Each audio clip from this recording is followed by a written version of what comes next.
الله الرحمن الرحيم والله يعلم ما تسرون وما تعلنون والذين يدعون من دون الله لا يخلقون شيئا وهم يخلقون أموات غير أحياء وما يشعرون أيان يبعثون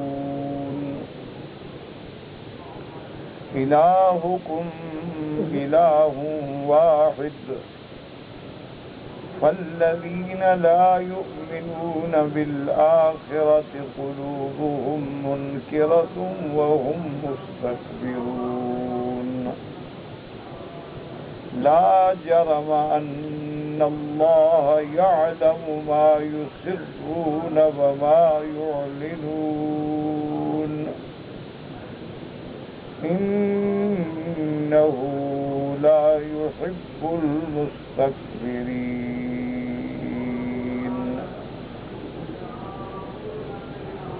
ان آیات مبارکہ میں اللہ تبارک و تعالی نے اپنی الوہیت وحدانیت کا اثبات، اپنے کمال علم کا اثبات اور مشرکین کا رد بیان فرمایا ہے. جیسے کہ سورۃ النحل کی ابتدائی آیات میں الحمدللہ ہم نے پڑھا کہ اللہ کا حکم آ گیا، یعنی قیامت آ گئی، مانا ہے کہ آنے والی ہے، جو کہ اللہ کا فرمان ہے تو اس میں شک ہے. اور ساتھ ہی اللہ نے فرمایا تھا کہ فلا تستعجلوا، اللہ کے عذاب میں آنے میں جلدی نہ کرو. تو اس میں دو قول تھے کہ بعض کافر تو خود کہتے تھے کہ اگر یہ دین اسلام حق ہے تو اللہ ہم پر عذاب بھیج دے، اور بعض یہ ہے کہ زبان سے تو نہیں کہتے لیکن ہم اعمال ایسے کر رہے ہیں جو اللہ کے عذاب کو بلانے والے. اور اس کے بعد آیا تھا کہ اللہ کی ذات پاک ہے، اللہ تبارک و تعالیٰ کی ذات منزہ ہے ان چیزوں سے جو مشرکین اس کے شریک بناتے ہیں. پھر اللہ نے ارشاد فرمایا تھا کہ ينزل الملائکۃ بالروح من امرہ علی من یشاء من عبادہ، اللہ تبارک و تعالیٰ اتارتے ہیں فرشتوں کو. روح سے مراد تھا وحی، کہ اپنی وحی دے کر اپنے بندوں میں سے جس پہ چاہتے ہیں، چونکہ اللہ خود منتخب فرماتے ہیں کہ میری نبوت اور رسالت کا کون مستحق ہے. اسی سے علماء کرام نے یہ مسئلہ بھی نکالا کہ ہر چیز محنت سے حاصل ہو سکتی ہے لیکن نبوت محنت سے حاصل نہیں ہو سکتی. یعنی اگر کوئی آدمی عبادت کرے، ریاضت کرے، محنت کرے، مشقت کرے کہ نبی بن جاؤں، نبی نہیں بن سکتا. اب تو اللہ تبارک و تعالیٰ نے نبوت کا دروازہ ہی بند کر دیا کہ سرکار دو عالم خاتم الانبیاء، یعنی جب تک نبوت کا دروازہ کھلا ہوا تھا اس وقت بھی کوئی ریاضت سے یا محنت سے نبی نہیں بن سکتا. یہ خاص اللہ تبارک و تعالیٰ کی محبت ہے کہ ينزل الملائکۃ بالروح من امرہ علی من یشاء من عبادہ. اور جو پیغمبر اور رسول بھیجتے ہیں ان کے ذمے کیا ہے؟ انذروا کے لوگوں کو ڈرائیں، اللہ کے عذاب سے ان کو ڈرائیں اور بچائیں، اور ان کو بتائیں کہ انہ لا الہ الا انا، کہ کوئی معبود برحق نہیں مگر اللہ، مگر میں یعنی اللہ. فاتقون، اللہ کے عذاب سے ڈرو. اور اس کے بعد پھر دلائل آئے تھے توحید پر کہ خلق السماوات والارض بالحق، اللہ نے یہ جو آسمانوں اور زمینوں کو بنایا ہے ٹھیک ٹھیک. تعالی عما یشرکون، بلند و برتر ہے اس کی ذات ان چیزوں سے جن کو تم اللہ کے شریک بناتے. پھر اللہ تبارک و تعالی نے توجہ دلائی کہ تم اپنے وجود پہ غور کرو کہ خلق الانسان من نطفۃ، کہ اللہ نے انسان کو بنایا ایک حقیر پانی سے. فَإِذَا هُوَ خَصِيمٌ مُّبِينٌ، اور جب وہ پیدا ہو گیا، انسان بن گیا، اللہ پاک نے اس کو ساری قوتوں سے نواز دیا، ہوا سے خمسہ عطا فرمائے، قوت علمیہ عطا فرمائی، قوت عملیہ عطا فرمائی، قوت فکریہ عطا فرمائی، تو اب اللہ کے ساتھ جھگڑے کرتا ہے۔ اب وہ جھگڑالو بن گیا ہے، کبھی نئے مذہب بناتا ہے، کبھی نئے نبی بناتا ہے، کبھی دین اسلام کا مطلقاً انکار کرتا ہے، کبھی تمام ادیان سماویہ کو باطل کہتا ہے، کبھی اللہ کے کتابوں کا انکار کرتا ہے۔ وہ یہ بھول گیا ہے کہ ہم نے اس کو پیدا کس چیز سے کیا تھا۔ پھر اللہ نے فرمایا کہ میری نعمتوں پہ غور کرو، اور یہ قاعدہ ہے کہ نعمتیں اس لیے یاد کرائی جاتی ہیں تاکہ جب ہم نعمتوں پہ غور کریں گے تو نعمت کرنے والے کی ذات پہ غور کریں۔ فرمایا والانعام خلقها لکم، ہم نے تمہارے لیے جانور پیدا کیے، اور ان جانوروں سے تم سردی اور جاڑے کے دور کرنے کے اسباب بناتے ہو۔ کیا معنی؟ یعنی ان کی اون سے کپڑے بناتے ہو، خیمے بناتے ہو، کمبل بناتے ہو۔ ومنافع، اور اس جانوروں میں ہم نے تمہارے لیے کئی فائدے رکھے ہیں کہ بعض جانور ایسے ہیں جن سے تم دودھ پیتے ہو، پھر اس دودھ سے تم کتنی اللہ کی نعمتیں ہیں، کہیں لسی ہے، کہیں مکھن ہے، کہیں گھی ہے۔ وَمِنْهَا تَأْكُلُونَ، اور بعض جانور ایسے ہیں کہ جن کو تم ذبح کر کے کھاتے بھی، تمہارے لیے اللہ نے حلال کر دیا۔ تو اللہ کی اتنی بڑی نعمتوں کا تقاضا یہ ہے کہ ہم اللہ کی ذات کو پہچانیں۔ وَلَكُمْ فِيهَا جَمَالٌ، ان منافع کے علاوہ ان جانوروں میں تمہارے لیے جمال ہے، زینت ہے، کہ جب صبح کو شام کو لوٹتے ہیں اور صبح کو چرنے کے لیے نکلتے ہیں تو آدمی کے لیے کتنی عزت اور وقار اور زینت کا باعث۔ اور فرمایا ہم نے ایسے جانور پیدا کیے وَتَحْمِلُ أَثْقَالَكُمْ، جو تمہارے بوجھ اٹھاتے ہیں، إِلَىٰ بَلَدٍ، ایسے مقامات پہ لَمْ تَكُونُوا بَالِغِيهِ إِلَّا بِشِقِّ الْأَنفُسِ، کہ تم وہاں تک ان اسباب کو اٹھا کے نہیں جا سکتے بغیر بڑی سخت محنت سے، کہ پہاڑوں پہ سامان لے جانا ہے، کیسے لے جاؤ گے؟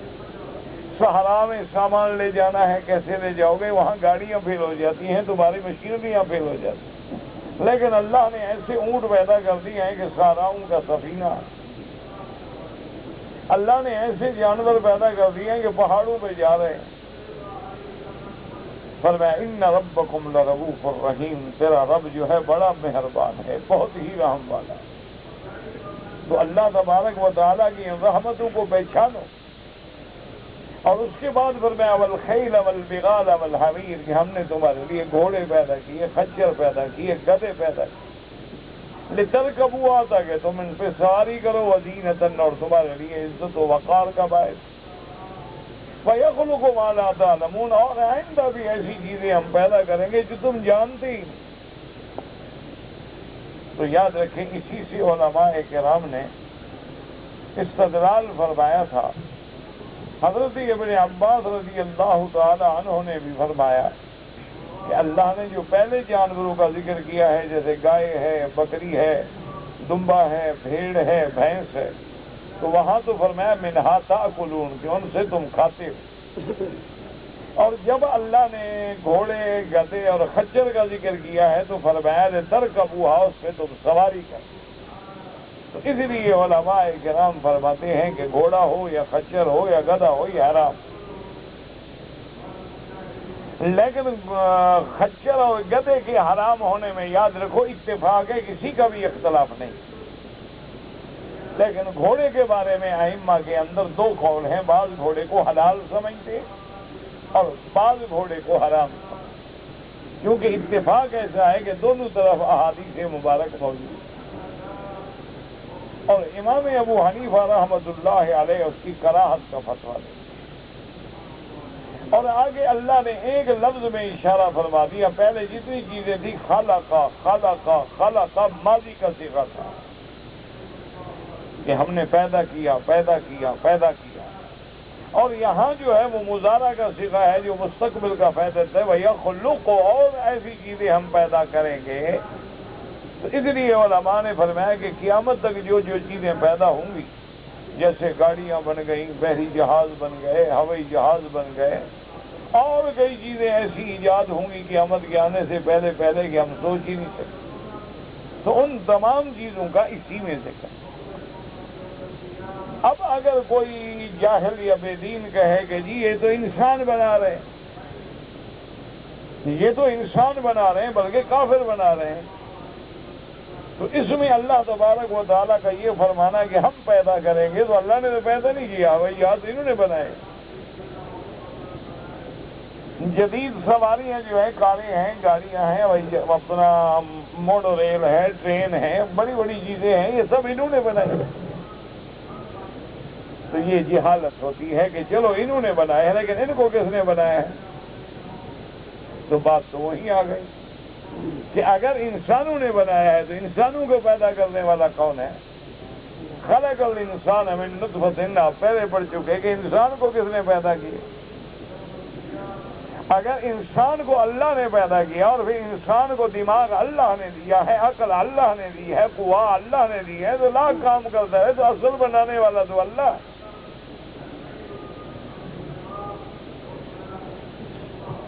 یہ تو ویسے بے وقوفی والی بات ہوگی کہ جیسے ایک آدمی کہے کہ دیکھو جی یہ مشین ہے، آرا لگا ہوا ہے لکڑی کو کاٹ کے، لیکن بھی اس مشین کے بنانے والا کون ہے؟ آرے کے بنانے والا کون ہے؟ اس کے چلانے والا کون ہے؟ یہ خود تو نہیں کاٹے گی۔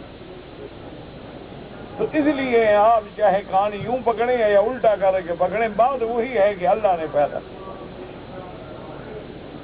مسلمان سیدھی بات مان لیتا ہے اور کافر جو ہے وہ کان کو الٹے راستے سے پکڑتا ہے، نہیں جی یہ میں نے بنایا، یہ میری ایجادات، میری تخلیق ہے، یہ میری، لیکن تم کس کی تخلیق؟ اس کے بعد اللہ پاک نے فرمایا کہ میں نے ایک راستہ بھی اپنا بتا دیا ہے کہ سیدھا صراط مستقیم ہے، لیکن بہت سارے ہیں جو اس سے بھٹک جاتے ہیں، اور اللہ نے فرمایا کہ میرے محبوب ولو شاء لہداکم اجمعین، اللہ چاہے تو سب تم کو ہدایت دے دے، لیکن اس کی حکمت ہے کہ اگر سارے مسلمان ہو جائیں تو امتحان کیسے ہوگا؟ اگر دنیا میں سارے سچ بولنے والے ہوں تو امتحان کیسے ہوگا؟ امتحان تب ہوگا کہ ایک طرف صدیق ہے اور ایک طرف ابو جہل ہے، ایک طرف سیدنا حمزہ ہے اور ایک طرف امیہ ہے، ایک طرف صدق ہے اور ایک طرف کذب ہے، ایک طرف حق ہے اور ایک طرف باطل ہے۔ امتحان تو تب ہے۔ اللہ نے یہ دنیا جو ہے بنائی دار العمل اور دار الامتحان ہے۔ اس کے بعد اللہ نے پھر اپنی نعمتوں کا ذکر کیا، هو الذی انزل من السماء ماء، کہ وہ ذات پاک ہے جس نے آسمانوں سے تمہارے لیے پانی اتارا۔ یاد رکھو کہ پانی جو ہے وہ آسمانوں سے بھی اترتا ہے اور بادلوں سے بھی اترتا ہے، اور بادل جو ہیں وہ ہوائیں جب ذرات لے جاتی ہیں تو ان سے بادل بنتے ہیں، اور اللہ تبارک و تعالیٰ نے آسمانوں پہ بھی دریا رکھے ہیں، جب جاتے ہیں تو براہ راست آسمانوں سے پانی اترتا ہے۔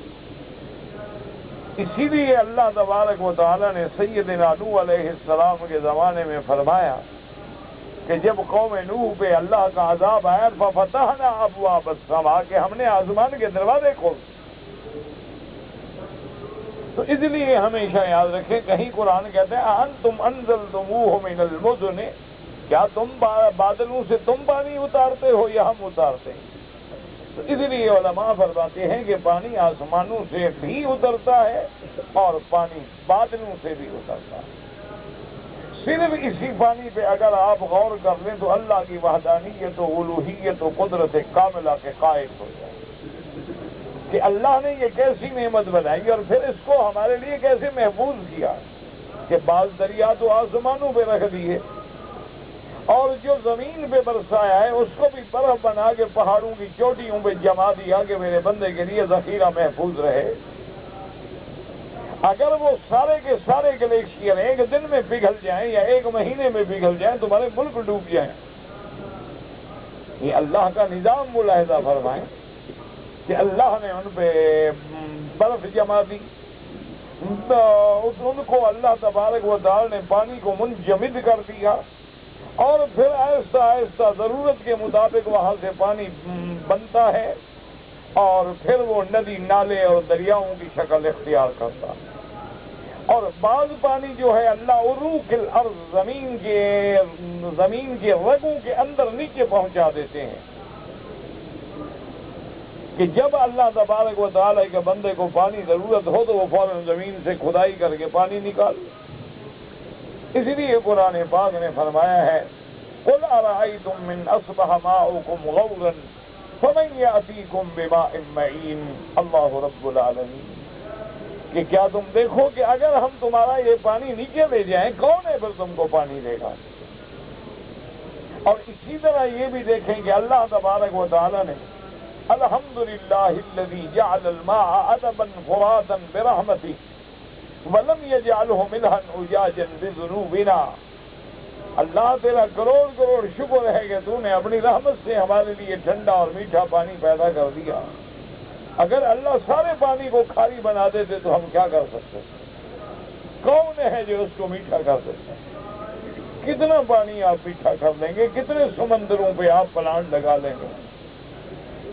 کتنے سمندروں کے پانی کو میٹھا کیا جائے؟ اور جہاں میٹھا بنایا وہاں بھی حکمت ہے، اور جہاں سمندروں میں پانی کھاری بنایا وہاں بھی حکمت ہے کہ سارے علاقوں کو گندے پانی اور گندگیاں پھر اسی سمندر میں گرتی ہیں۔ اللہ کی شان ہے، اللہ نے ایسا نمک والا بنایا کہ جو چیز بھی آئے اس میں بھسم ہو کے رہ جائے۔ ہر کے دان درکان نمک رفت نمک شد، ورنہ لوگ جو ہے بیماریوں سے مر جاتے، کوئی زندہ بھی نہ رہ سکتے۔ اور پھر اس پہ غور کریں کہ جو چیز کی ہمیں زیادہ ضرورت ہے وہ اللہ نے ہمیں مفت عطا کر دی، یعنی ہم پانی کے بغیر زندہ نہیں رہ سکتے، پانی مفت ملتا ہے۔ ہم دودھ کے بغیر گزارا کر سکتے ہیں تو دودھ قیمت سے ملتا ہے، لسی قیمت سے ملتی ہے، گھی قیمت سے ملتا ہے، لیکن پانی ہر جگہ اللہ مفت دے دیتے۔ ہم ہوا کے بغیر زندہ نہیں رہ سکتے، اللہ نے ہوا بھی مفت دے دی ہے کہ خلا بھرا ہوا ہے، ہاتھ ہلاؤ ہوا پیدا ہو گئی۔ اس لیے فرمایا میرے بندے میری ان نعمتوں پہ غور کر اور پھر اپنے منع میں حقیقی کو پہچاننے کی کوشش کر۔ هو الذی انزل من السماء ماء لکم ماء لکم منہ شراب منہ شجر فیہ تسیمون، اور وہ جو ہم تمہارے لیے پانی برساتے ہیں اس کو تم پانی پینے کے کام بھی لگاتے ہو، اور اس کو تم پانی جو ہے اس سے پھر ہم زمین سے کھیتیاں اور درخت پیدا کرتے ہیں جن میں جانور چراتے ہیں۔ تسیمون کا معنی ترعونا، جانوروں کا چرانا، یہ بھی تو تمہارے لیے نعمت ہے۔ پھر اس پانی میں سے ہم نے زمین میں ینبت لکم بہ الزرع، ہم نے تمہارے لیے کھیتیاں پیدا کی کہ کہیں گندم ہے، کہیں جو ہے، کہیں چاول ہے، کہیں کپاس ہے، والزیتون، اور ہم نے زیتون پیدا کیا، والنخیل، اور کہیں کھجور ہے، والاعناب، اور کہیں انگور ہیں، ومن کل الثمرات، اور ہر قسم کے پھل ہم نے اس پانی سے پیدا کیا۔ یہ ساری نعمتیں ہم نے کیوں دی ہے کہ ان فی ذلک لآیۃ لقوم یتفکرون، کہ ان چیزوں میں نشانیاں ہیں، دلالات واضح ہیں، تم غور کرو اور سوچو کہ یہ پیدا کرنے والا، دینے والا، نعمتیں بھیجنے والا کون ہے۔ اور اس کے بعد فرمایا کہ میرے بندے وسخر لکم اللیل والنہار، میں نے تمہارے لیے رات اور دن کو تابع کر دیا ہے، والشمس والقمر والنجوم مسخرات بامرہ، میں نے سورج چاند اور تاروں کو تابع کر دیا ہے، یہ سب چیزیں تمہارے لیے مسخر ہیں اللہ کے حکم سے۔ مسخر کا معنی یہ نہیں ہوتا ضروری کہ ہم چاند کے اوپر چڑھ جائیں یا سورج کے اوپر چڑھ جائیں، اصل مسخرات کا معنی یہ ہے کہ جو چیز ہمارے کام میں ہے وہ مسخر ہے۔ دن رات سے فائدہ ہم اٹھاتے ہیں، سورج کی روشنی سے فائدہ ہم اٹھاتے ہیں، چاند کے نور سے فائدہ ہم اٹھاتے ہیں، تو گویا یہ مسخر ہے۔ اور اس کے بعد فرماتے ان فی ذلک لآیات لقوم یعقلون، اس لیل و نہار میں، شمس و قمر میں، نجوم میں، کواکب میں، ثوابت میں، سیارات میں، لیکن غور کرو اللہ کی نشانیاں ہیں، لیکن ان کے لیے ہیں جن کو عقل ہے، جن کو اللہ نے سمجھ دی ہے، ان کے لیے نشانیاں۔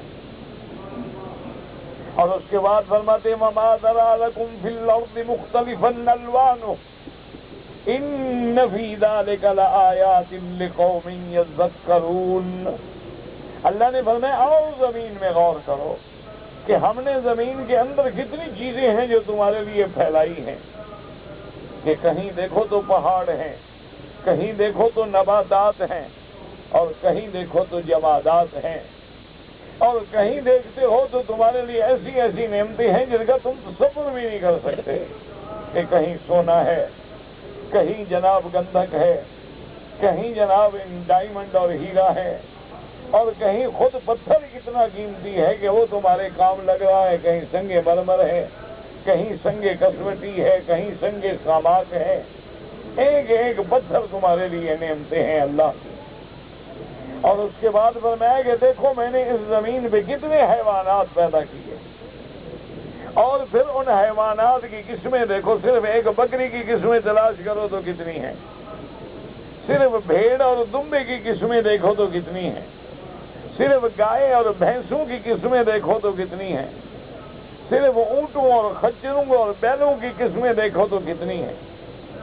اور اس کے بعد اللہ نے فرمایا دیکھو پھر ہر چیز کا رنگ الگ ہے، بھینس کا رنگ اپنا ہے، گائے کا رنگ اپنا ہے، بکریوں کے رنگ اپنے ہیں، کوئی یک رنگا ہے، کوئی مختلف رنگوں میں۔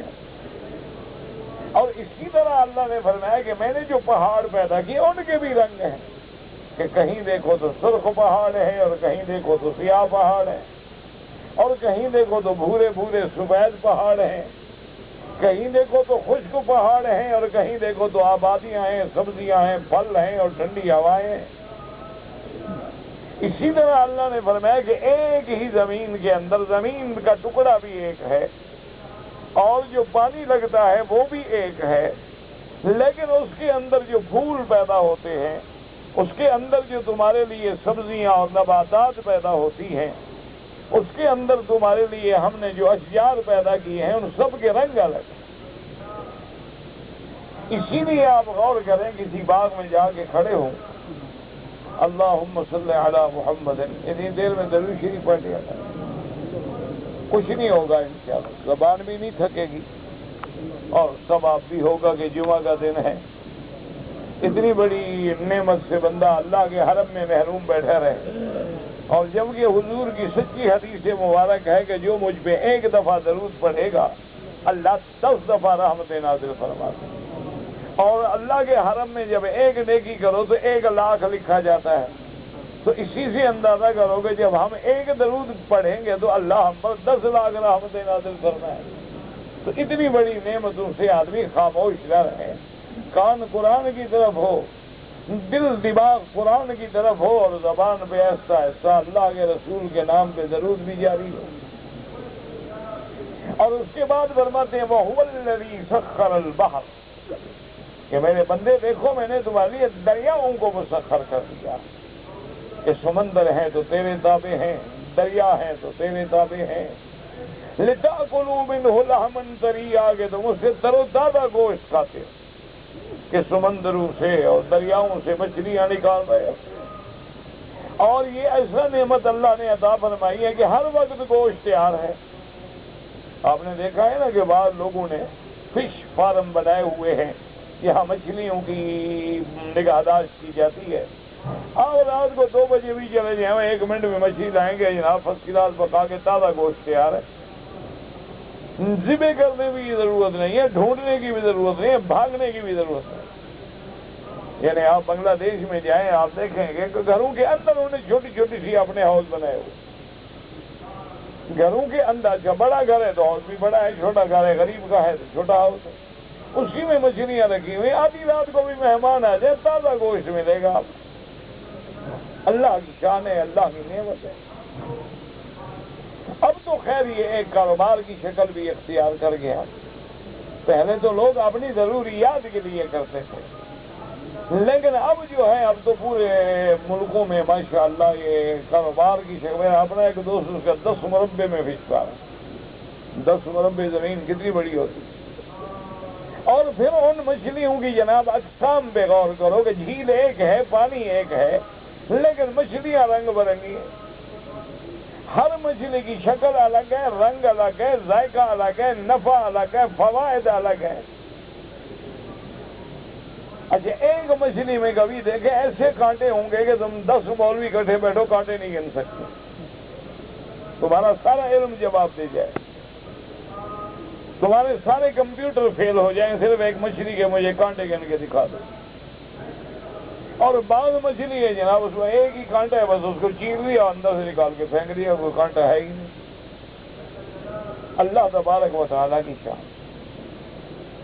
اسی طرح اللہ فرماتے ہیں کہ دیکھو زمین میں تم نے پھول لگائے ہیں، یہاں گلاب ہے، یہاں چمبیلی ہے، یہاں نرگس ہے، یہاں رات کی رانی ہے، یہاں دن کا راجا ہے، یہاں بیگن بیل ہے، یہاں کیا کیا لگا ہوا، ہر کسی کا پھول دیکھو، میرے ایک پھول میں کئی رنگ ہیں، یہ رنگ کس نے بھرے ہیں؟ تم وہاں پر کار لے کے جاتے ہو، بھرتے ہو، پانی تو ایک ہے، مٹی تو ایک ہے، یہ ان میں رنگ بھرنے والا کون ہے؟ اسی طرح جب تم پھول اگاتے ہو، چلو کہہ سکتا ہے کسی کا دماغ خراب ہو کہ جی زمین میں نے محنت کی، بیج میں نے ڈالا، قلم میں نے لگائی، لیکن اس میں خوشبو کس نے پیدا کی؟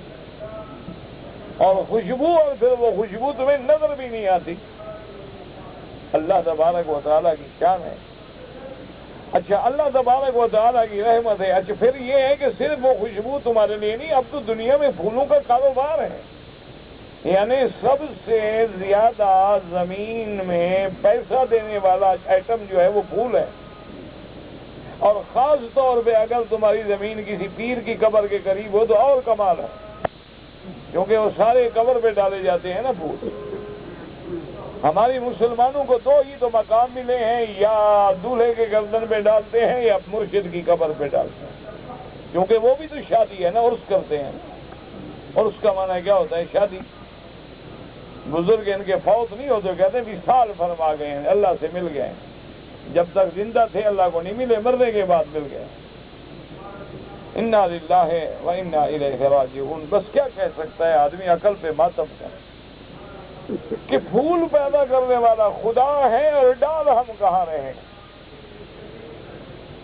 استعمال ہے، اسی لیے تو قرآن یہ ساری بتلا رہے ہیں، اللہ کو کیا ضرورت۔ اور فرمایا دیکھو پھر میں نے دریا تمہارے لیے دیا، وَتَسْتَخْرِجُوا مِنْهُ حِلْيَةً، پھر تم اس میں سے اپنے لیے زیور نکالتے ہو۔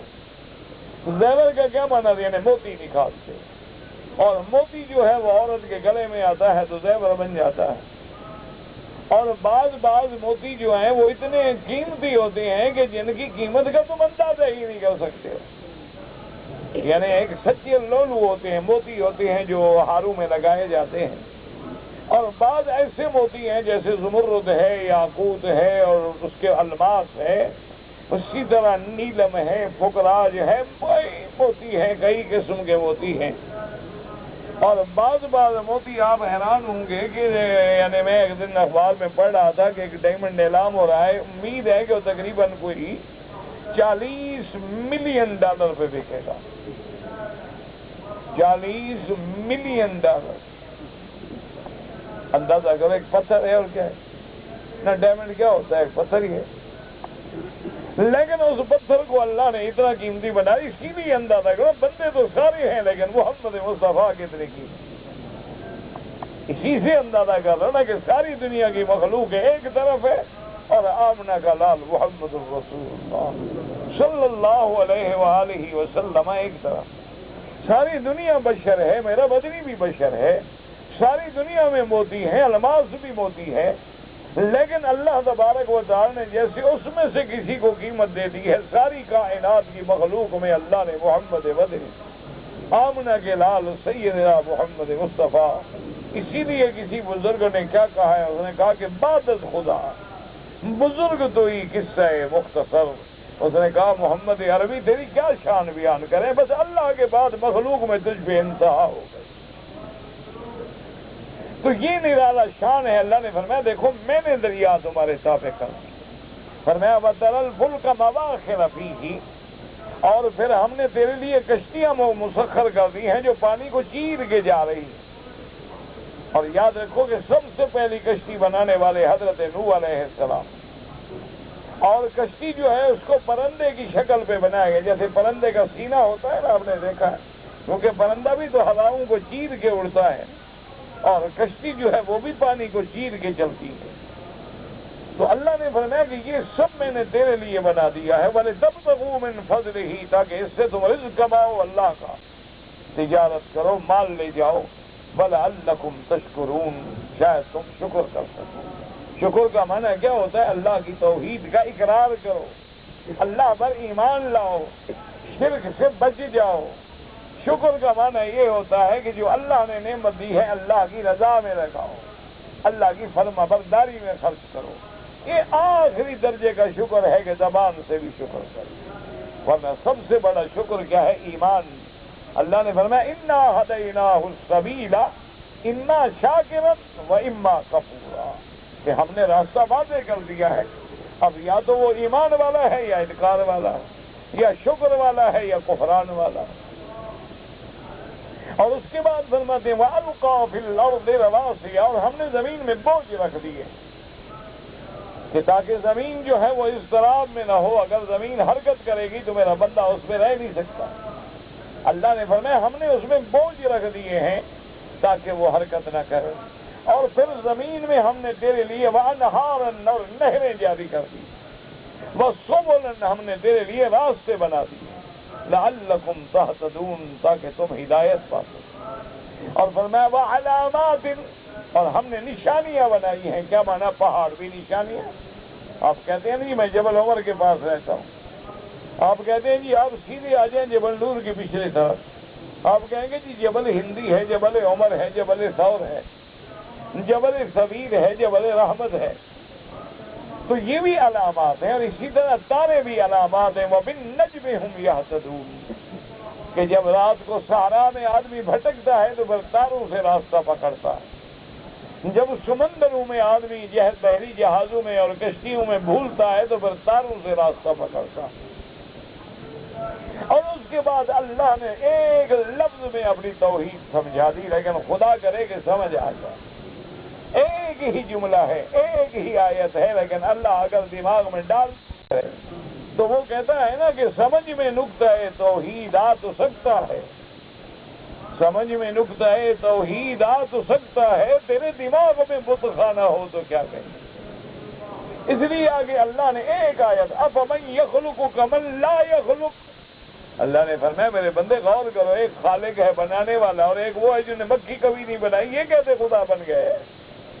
یہ کیسے حاجت روا بن گئے؟ ایک بنانے والا، پیدا کرنے والا، اور ایک جس نے کچھ پیدا نہیں کیا، اور من لا یخلق، نہ آئندہ پیدا کر سکتے ہیں۔ اس لیے قرآن نے دوسری جگہ چیلنج کیا ہے، اللہ نے فرمایا میرے محبوب ان مشرکین سے کہو کہ یہ خود بھی اور ان کے جھوٹے خدا بھی مل کے ایک مچھر کا پر بنا کے دکھا دیں، تو پھر یہ کیسے حاجت روا ہو گئے، یہ کیسے مشکل کشا ہو گئے۔ افمن یخلق کمن لا یخلق افلا تذکرون، کیا تم اتنا بھی نہیں سوچ سکتے؟ اور اس کے بعد فرمایا وَإِن تَعُدُّوا نِعْمَةَ اللَّهِ لَا تُحْصُوهَا، کہ میرے بندے اگر تم اللہ کی نعمتیں شمار کرو تو نہیں شمار کر سکتے، یاد رکھو تو یاد نہیں رکھ سکتے۔ جب ہم شمار نہیں کر سکتے تو شکر کیسے ادا کر سکتے؟ لیکن یہ اس کی مہربانی ہے کہ ان اللہ لغفور الرحیم، کہ اللہ ہماری ناشکری، اللہ ہمارے گناہ، اللہ ہماری خطائیں، اللہ ہماری زیادتوں کو بخشنے والے ہیں اور مہربان ہیں۔ اللہ تبارک و تعالی رحم فرما دیتے ہیں۔ اور آج کے سبق میں اللہ نے فرمایا واللہ یعلم ما تسرون وما تعلنون والذین یدعون من دون اللہ لا یخلقون شیئا وهم یخلقون اموات غیر احیاء وما یشعرون ایان یبعثون۔ اللہ نے فرمایا میرے بندے اللہ کی صفت ہے علم کامل، علم محیط، کہ اللہ جانتے ہیں جو تم چھپاتے ہو یا ظاہر کرتے ہو۔ تم لوگوں کو تو پتہ نہیں لگے گا، لیکن جو تمہارے دماغ میں بھی بات ہے وہ بھی اللہ جانتا، جو تمہارے دل میں خیال آ رہا ہے نا وہ بھی اللہ جانتا۔ یعلم خائنۃ الاعین وما تخفی الصدور۔ اللہ نے فرمایا میرے بندے جو تیری آنکھ خیانت کرتی ہے وہ بھی ہم جانتے ہیں، اور جو تو دل میں بغض چھپا کے بیٹھا ہے، شرک چھپا کے بیٹھا ہے، ریا چھپا کے بیٹھا ہے وہ جانتے ہیں۔ تم کھڑے ہو نماز پڑھ رہے ہو اور نماز کو لمبا کر رہے ہو، لوگ تو نہیں جانتے لیکن اللہ جانتے ہیں، ہاں دکھاوے کے لیے لمبا کر رہا ہے۔ تم سیدھے بڑے لمبے لمبے کر رہے ہو، لوگ تو سمجھیں گے ماشاءاللہ بڑا عابد و زاہد ہے، لیکن اللہ جانتا ہے کہ یہ سیدھا لمبا کیوں کر رہا ہے۔ اللہ نے فرمایا کہ جو کچھ تم ظاہر کرو یا چھپاؤ اللہ جاننے والے ہیں۔ کیا مانا؟ جب جاننے والے ہیں تو پھر ہر چیز کی پوری پوری سزا جزا دیں گے، کیونکہ جب ان کے آگے کوئی چیز چھپی بھی نہیں۔ اور فرمایا والذین یدعون من دون اللہ والذین یدعون من دون اللہ لا یخلقون شیئا وهم یخلقون۔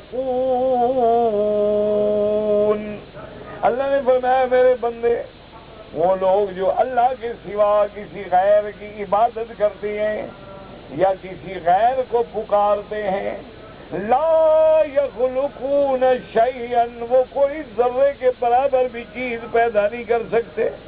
صرف یہ نہیں بلکہ وہم یخلقون، بلکہ ان کو پیدا کیا گیا وہ خود مخلوق ہیں۔ تو جن کو تم پکار رہے ہو، کیا وہ دیکھو نا جی، آج دیکھیں مثال کے طور کہتے ہیں جی ہمارا فلاں بزرگ جو ہے نا جی، وہ اتنے پہنچے ہوئے ہیں کہ بس جو چاہے کر دیں۔ وہ تو جو روٹی کھاتے ہیں وہ بھی کبھی انہوں نے پیدا نہیں کی، وہ جو کھانا کھا رہے ہیں انہوں نے تو کبھی گندم کا ایک دانہ بھی پیدا نہیں کیا، وہ جس جانور کا دودھ پی رہے ہیں اس جانور کو بھی کبھی پیدا نہیں کیا، اس دودھ کو بھی پیدا نہیں کیا، اس جس کو تم نے حاجت روا سمجھا ہوا ہے 2 دن پانی نہ دو تو تڑپنا شروع ہو جائے، اس نے تو پانی پیدا نہیں کیا۔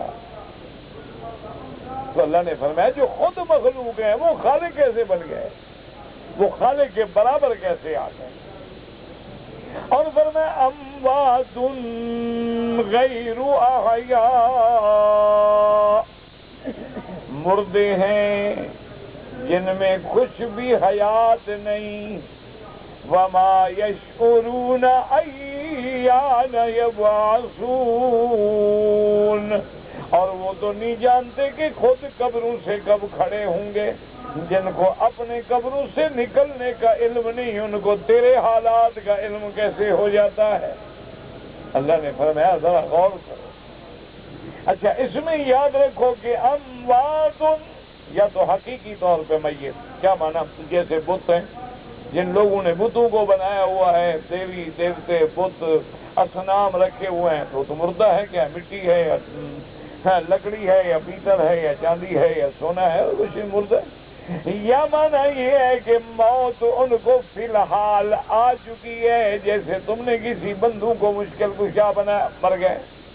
یا وہ لوگ جن پہ موت فی الحال تو نہیں ہے لیکن فی المعال ان پہ بھی آئے گی، جیسے عیسیٰ علیہ السلام پہ کوئی کہے کہ موت نہیں آئی، لیکن ان پہ بھی تو موت آئے گی، اگر معال ان کا بھی کیا ہے، ان پہ بھی موت آئے گی۔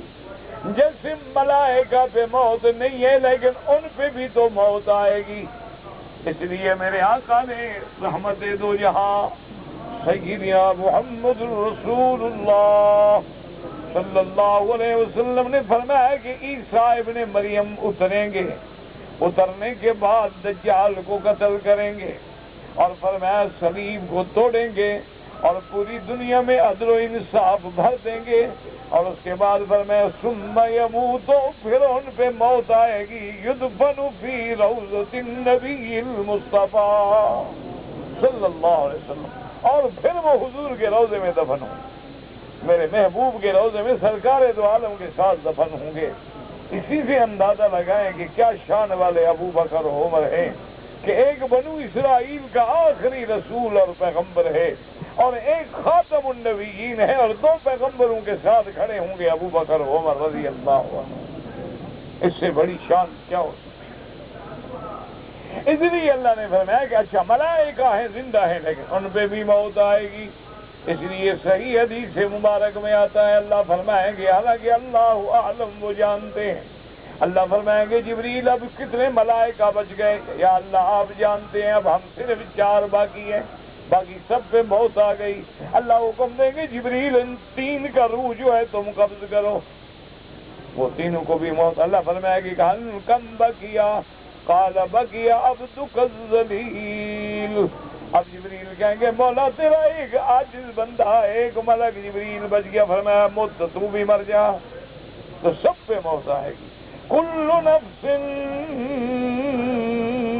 ذائقۃ الموت، اور کہیں فرمایا کل من علیہا فان وَيَبْقَى وَجْهُ رَبِّكَ ذُو الْجَلَالِ وَالْإِكْرَامِ، اور کہیں فرمایا کُلُّ شَيْءٍ هَالِكٌ إِلَّا وَجْهُهُ، صرف اس کی ذات باقی ہے، جو باقی ہے، جو دائم ہے، جو اول ہے، جو آخر ہے، جو ظاہر ہے، جو باطن ہے، باقی تو سب پہ موت آ رہی ہے۔ اللہ فرمایا جن پہ موت آ گئی وہ کیسے حاجت روا بن گئے، جو خود مردے ہیں وہ دوسروں کو کیا زندگی دیں گے، اور جن کو یہ بھی پتہ نہیں کہ ہم قبروں سے کب اٹھیں گے وہ مریدوں کے حال کیسے جان لیتے ہیں۔ اس لیے فرمایا اموات غیر احیاء وما یشعرون ایان یبعثون۔ تو اس سارے سبق کا خلاصہ کیا نکلا؟ الہکم الہ واحد، تمہارا معبود برحق وہی ایک معبود ہے اور کوئی نہیں۔ لا الہ الا اللہ ولا رب سوا، کوئی معبود برحق نہیں مگر اللہ، کوئی رب نہیں اس کے سوا۔ یہاں فرمایا الہکم الہ واحد فالذین لا یؤمنون بالآخرہ، اور جو لوگ آخرت پہ ایمان نہیں لے آتے، قیامت پہ ایمان نہیں لے آتے، قلوبہم منکرۃ وہم مستکبرون۔ اللہ نے فرمایا میرا مدنی ان کے دل جو ہیں وہ الٹ گئے ہیں۔ اصل بات کیا ہے؟ تکبر ہے۔ لا جرم، پکی بات، لا جرم نا یقینی بات، ان اللہ یعلم ما یسرون وما ان اللہ یعلم ما یسرون وما یعلنون۔ اللہ نے فرمایا پکی بات ہے، اللہ جانتے ہیں جو چھپاتے ہو جو ظاہر کرتے ہو۔ انہ لا یحب المستکبرین، اور اللہ تکبر کرنے والوں کو کبھی پسند نہیں فرماتے، جو تکبر کر کے خدا کے آگے نہیں جھکتے، جو تکبر کر کے مسکینوں پہ رحم نہیں کرتے، جو تکبر کر کے چھوٹوں سے نفرت کرتے ہیں، ظلم کرتے ہیں، اللہ محبوب نہیں رکھتے ہیں۔ نتیجہ کیا نکلے گا کہ سب کو جزا ملے گی، سب کو قیامت والے دن اللہ کی عدالت میں پیش ہونا ہے، اور اللہ تبارک و تعالیٰ ایک ایک عمل پہ جزا دیں گے۔ اگر عمل اچھے ہیں تو بدلہ بھی اچھا ملے گا، اور اگر عمل بھیڑے ہیں تو بدلہ بھی بھیڑا ملے گا۔ فَمَن يَعْمَلْ مِثْقَالَ ذَرَّةٍ خَيْرًا يَرَهُ وَمَن يَعْمَلْ مِثْقَالَ ذَرَّةٍ شَرًّا يَرَهُ۔ یہ نہ سمجھنا کہ میں جو کہہ رہا ہوں جو کر رہا ہوں وہ جا رہا ہے، فرمایا نا کرامن کاتبین، میں نے فرشتے رکھے ہیں جو لکھ رہے ہیں۔ اسی طرح فرمایا ما یلفظ من قول الا لدیہ رقیب عتید، جو بھی تیری زبان سے لفظ نکلتا ہے اس کی حفاظت کرنے والا بھی موجود ہے۔ اور جب قیامت کا نامہ عمل ملے گا تو اللہ حکم دیں گے اقرا کتابک، پڑھ لو آج تم نے کیا کیا دنیا میں۔ دعا کرو اللہ ہم سب کا خاتمہ خیر پہ کرے۔ اللہم ارحم امت محمد صلی اللہ علیہ وسلم، اللہم اغفر امت محمد صلی اللہ علیہ وسلم، اللہم اجبر امت محمد صلی اللہ علیہ وسلم۔ عمرہ جو ہے میرا بھائی، ایک عمرہ جو ہے صحیح معنی میں اللہ قبول فرما لے تو گناہوں کو مٹا دیتا ہے اور رزق کو بڑھا دیتا ہے۔ جو باندیاں مال غنیمت میں ملتی ہیں، لیکن یاد رکھو جہاد جو ہے وہ عادل مسلمان بادشاہ کے قیادت میں اس کے احکام ہیں، تو وہ باندی جو ہے مسلمان کے لیے جب مجاہد کو ملے گی تو پھر حلال ہے۔ کچھ لوگ حج کرتے ہیں الحاج لکھتے، 1 کرو یا 100 کرو، اپنے نام کے ساتھ الحاج نہ لکھا کرو۔ لوگ کہیں تو کہیں، یہ تو نہیں کہ تم خود حاجی بنو۔ بلا وجہ اپنے آپ کو خود نہ لکھا کرو کہ الحاج یا حاجی صاحب یا حاجی فلان یا اگر لوگ کہتے ہیں تو ان کی یہ اللہ پاک کی مہربانی ہے، ٹھیک ہے، لوگ ان کے دلوں میں ڈال دیں، وہ تمہیں عزت کے نام سے پکاریں، لیکن یہ نہیں ہوتا کہ لوگ جیسے پیڈ چھپواتے ہیں، کارڈ چھپواتے ہیں، اس میں لکھتے ہیں الحاج، یہ تو ناجائز ہے، یہ تو ریا ہے۔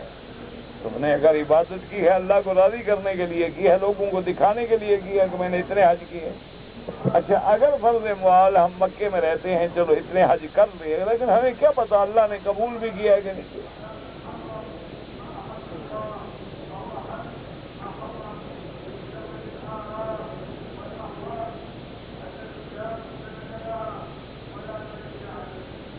کہتے جی جو پہلے پیغمبر آئے ہیں نوح علیہ السلام یا اور پیغمبر، ان کا پیغام جو ہے لوگوں تک نہیں پہنچا، جو لوگ تھے ان کو پہنچ گیا، تمہیں نہیں پہنچا، ضرورت ہی نہیں تمہیں پہنچا، تمہیں سرکار دو عالم کا پیغام پہنچ گیا یا نہیں پہنچا۔ اور اگر ایک منٹ کے لیے ہم تسلیم کر لیں کہ پوری کائنات میں مثلا بحر منجمد کا علاقہ ہے یا ایسے جزائر ہیں کہ جہاں کوئی اللہ کا پیغمبر، کوئی اللہ کا بندہ، کوئی اللہ کا عالم، کوئی اللہ کی کتاب، کوئی اللہ کا دین نہیں پہنچا، تو قیامت میں اللہ ان سے نماز روزہ نہیں پوچھیں گے۔ قیامت میں صرف اس سے توحید کے بارے میں سوال ہوگا۔ توحید کے لیے اس کو کسی عالم کی ضرورت نہیں، آسمان پہ نظر ڈالے، زمین پہ نظر ڈالے، توحید خود بخود سمجھ آ جائے۔ صرف اللہ ان سے یہی سوال کریں گے کہ کیا تم مانتے ہو کہ ان کے بنانے والا کون؟ باقی احکام اس کو پہنچے نہیں تو عمل کیا کریں؟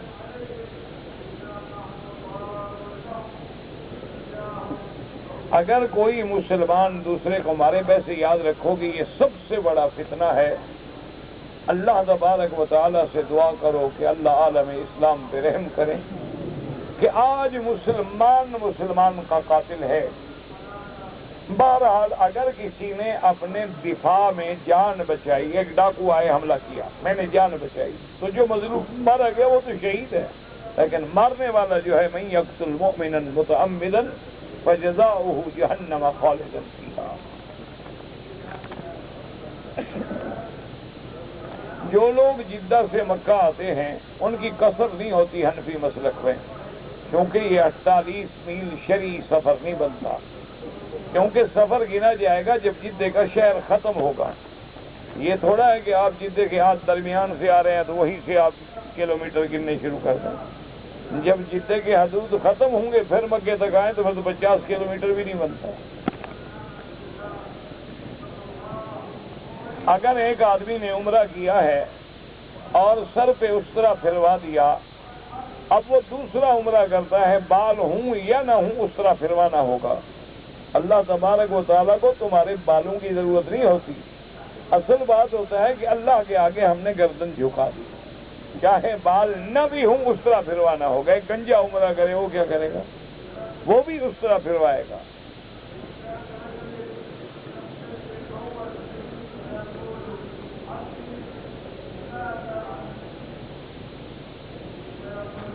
یہ کچھ سوال ہے، ایک لڑکی نے گناہ کی دعوت نہیں کیا، شکر کرو، یہ کیا ہے کہ بعد میں توبہ کرو، توبہ کی توفیق ہی نہ ہوتی وہیں مر جاتے۔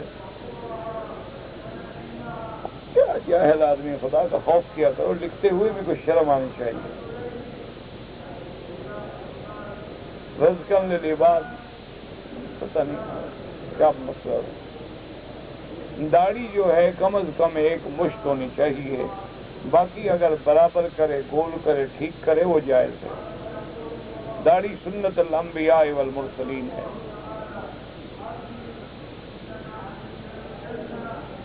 میں پاکستان کے لیے آیا ہوں کام کے لیے، لیکن میں نے عمرہ جدے سے کیا ہے۔ امام ابو حنیفہ رحمۃ اللہ علیہ کے نزدیک ایک بکری دم پڑ گئی کہ تم میقات سے بغیر احرام کے گزر آئے، لیکن امام احمد بن حنبل رحمۃ اللہ علیہ فرماتے ہیں کہ اگر آتے ہوئے اس کی نیت عمرے کی تھی ہی نہیں، وہ نوکری کے لیے آ رہا ہے، ڈیوٹی کے لیے آ رہا ہے، تو دم نہیں پڑے گی۔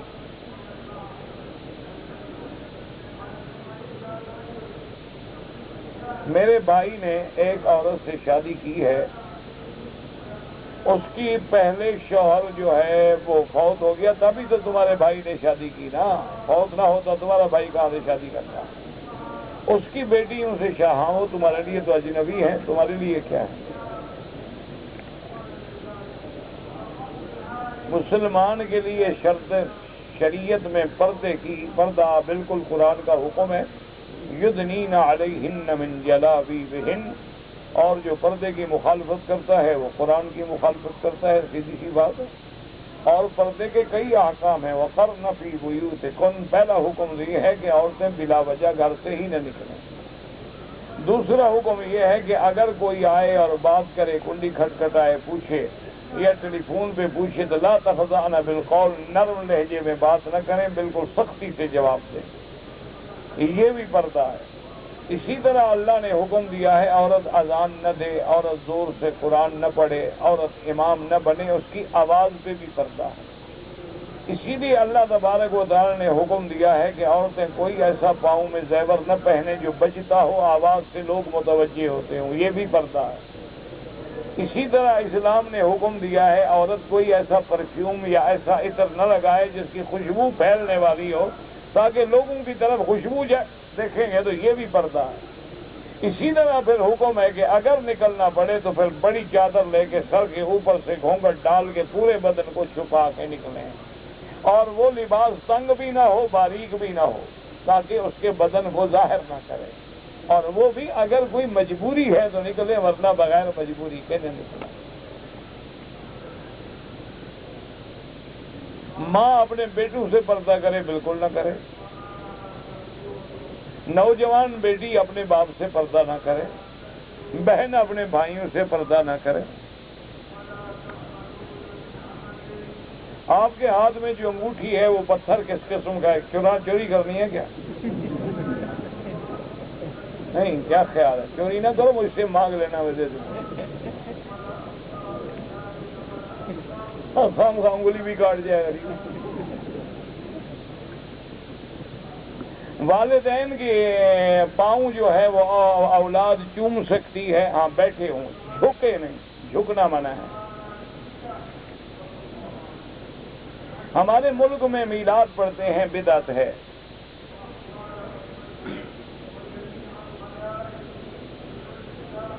اگر ایک آدمی کی فجر کی نماز قضا ہو گئی، اس نے ابھی ادا نہیں کی اور ظہر کی نماز پڑھ لی، کوئی حرج نہیں، ظہر کے بعد قضا پڑھ لے۔ اب یہ تو نہیں کہ قضا ہی نہ پڑے، چونکہ ظہر پڑھ لی تو لیا گئی وہ۔ احرام کو دھونے کے بعد استری کر سکتے ہیں، کیوں؟ احرام کو کیا تکلیف ہے؟ استری کیوں نہ کریں؟ کیونکہ عمرے سے ہو گیا، پر حاجی صاحب کو بھی تو آگ نہیں سینکنی چاہیے۔ حاجی صاحب خود جو عمرہ کر کے آئے، عقل کی بات ہے، استری کرو، مستری کرو، کپڑے سیو۔ میں اپنی بیوی کا مہر ادا نہیں کیا تو ابھی ادا کر دو نا، جان چھوڑو، بس ختم ہو گیا۔ اچھا، بیوی کا انتقال ہو گیا تو اس کے وارثوں کو دے دو۔ اگر اس کا وارث کوئی نہ ہو تو جتنا مہر مقرر تھا وہ بیوی کی نیت سے خیرات کر دو، تاکہ اس کا ثواب بیوی کو ملے اور تیرے ذمے سے قرض اتر جائے۔ اگر ایک بھائی ہمارا فوت ہو گیا تو اس کی بیوی سے نکاح ہو سکتا ہے؟ بالکل ہو سکتا ہے، کوئی منع نہیں۔ جمعہ کی نماز کے بعد کتنی رکعتیں سنت ہے؟ 4 یا 6؟ بعض ائمہ کے نزدیک 2 ہیں، امام ابو حنیفہ رحمۃ اللہ علیہ کے نزدیک 4 بھی ہیں اور 6 رکعتیں ہیں۔ یاد رکھو، 6 پڑھو گے ساری حدیثوں پہ عمل ہو جائے گا، 2 پڑھو گے تو 4 والی حدیث بھی رہ گئی اور 6 والی بھی رہ گئی۔ یہ تو جتنا گول ڈالو گے اتنا میٹھا ہے، یہ لڑائی کے جھگڑے کے مسئلے نہیں ہیں، یہ تو لوگوں نے بلا وجہ بے وقوفوں نے جھگڑے بنا رکھے ہیں۔ تم 2 پڑھو، تمہاری مرضی، لیکن وہ حدیث 4 موجود ہے کہ صلی بعدھا 4، ترمذی میں باقاعدہ حدیث موجود ہے، تو وہ حدیث رہ گئی۔ اچھا، اسی طرح ایک میں آتا ہے 6، تو اب جو آدمی 6 رکعتیں پڑھے گا، کوئی اس نے تینوں حدیثوں پہ عمل کر لیا۔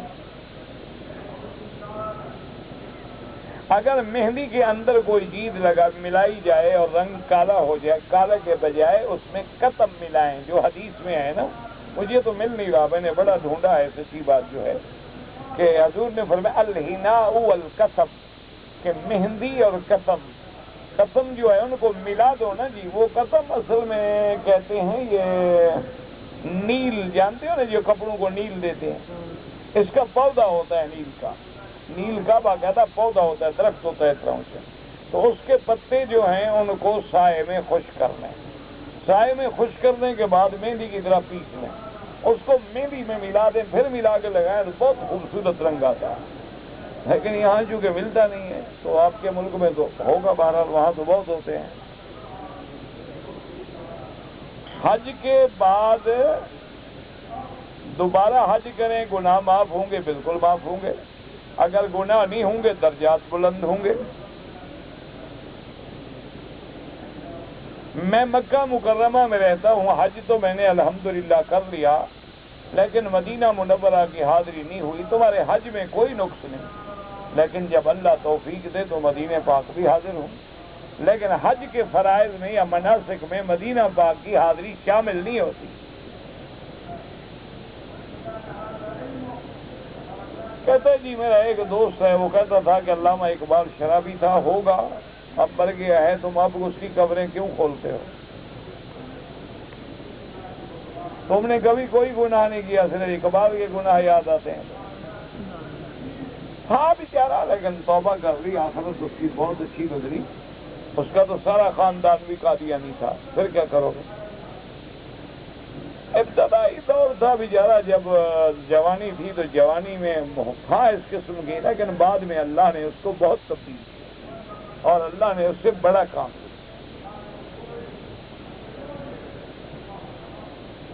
میری جس لڑکی سے شادی ہونے والی ہے اس پہ جن عاشق ہو گیا، تو بس ٹھیک ہے، تم اور ڈھونڈو، اس کو دے دو۔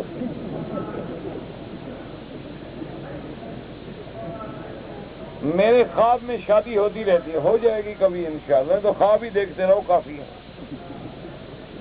کسی جن کو غلام بنانا چاہتا ہوں تو کسی بھوت کے پاس جاؤ، میں تو بندہ ہوں۔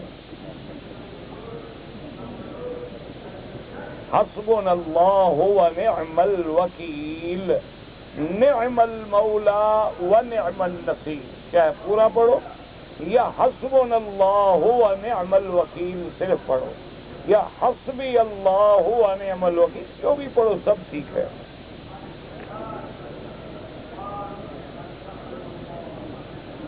ایسے لوگ بھی دنیا میں ہیں جو اپنے علم سے 1,00,000 کے 2 بنا دیتے ہیں، تلاش کرنا، جب مل جائے میرے پاس بھی لے آنا۔ کوئی فراڈی ہوں گے۔ آذان سے پہلے زور زور سے جو درود و سلام پڑھتے ہیں وہ بدعت ہے۔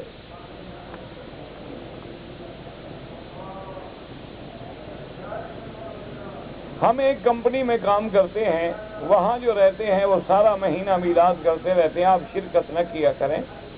میلاد میں شرکت کرنا بدعت ہے۔ اگر یہ دین ہوتا تو سب سے پہلے حضرت ابو بکر مناتے، سب سے پہلے حضرت عمر، عثمان و علی مناتے، سب سے پہلے بی بی فاطمہ اور حسن حسین مناتے۔ یہ تو حضور کے بعد 600 سال بعد ایک بادشاہ تھا مظفر، اس نے بدعت جاری کی۔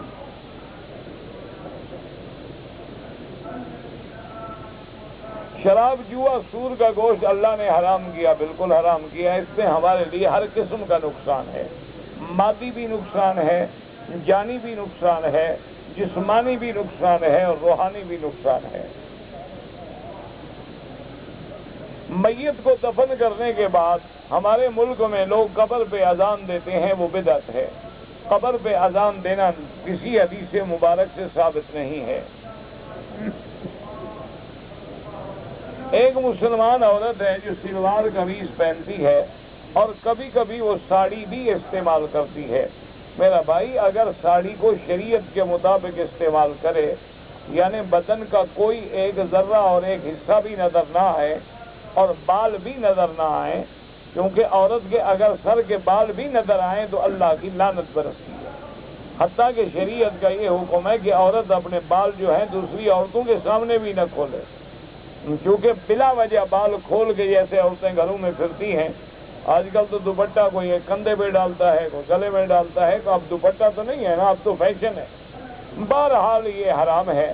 شلوار قمیض پہنے یا ساڑی پہنے، بدن چھپا ہو، سطر ضروری ہے۔ بعض جو فیشن کرتے ہیں نا، آدھا سینہ ظاہر ہے اور پیٹ ظاہر ہے اور پشت ظاہر ہے، یہ تو لعنت ہے۔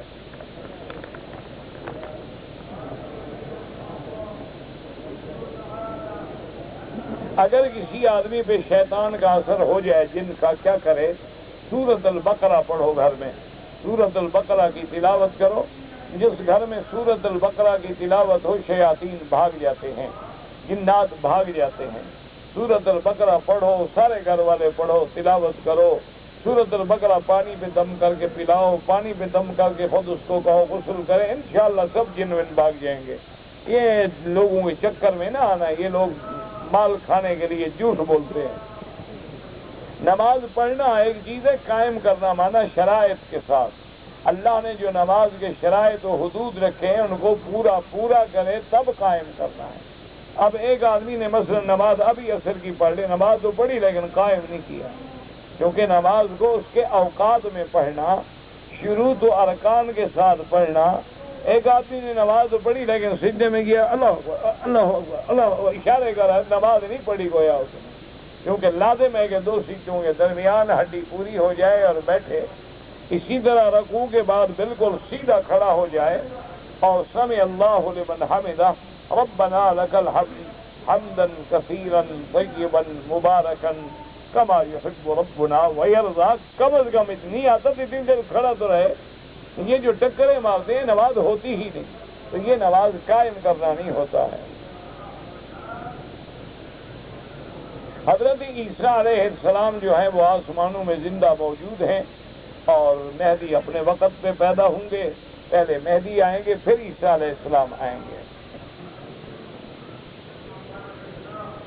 اگر جمعہ کے خطبے میں امام خطبے کے دوران میں سرکار دو عالم رحمت مجسم سیدنا محمد رسول اللہ صلی اللہ علیہ وسلم کا نام لے، درود نہ بالکل نہ پڑھیں، دل میں درود پڑھ لیں لیکن زبان سے نہیں، کیونکہ حکم ہے کہ جب خطبہ ہو یا قرآن ہو تو چپ کرو.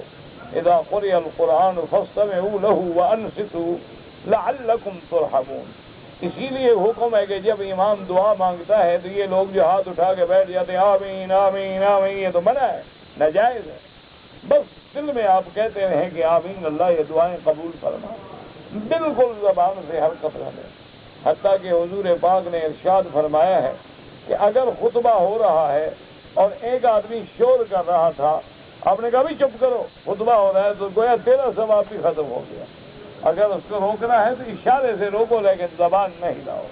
تو جب ہمیں امر بالمعروف کرنے کی بھی اجازت نہیں ہے تو اور کیا کر سکتے ہیں.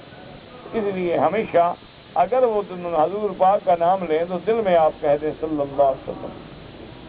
خطبے کے وقت خطبہ سنیں اور طواف نہ کریں، آرام سے خطبہ سنیں. اگر آپ ریاض جانا چاہتے ہیں تو ریاض سے واپسی پر میقات ہے. تو امام ابو حنیفہ رحمۃ اللہ علیہ فرماتے ہیں کہ جب میقات سے آدمی آئے تو بغیر احرام کے نہ گزرے. آپ جب ریاض سے آئیں گے تو بدریہ طائف آئیں گے، یا اگر مدینہ کے ذریعے سے آئیں گے تو ذوالحلیفہ میقات ہے.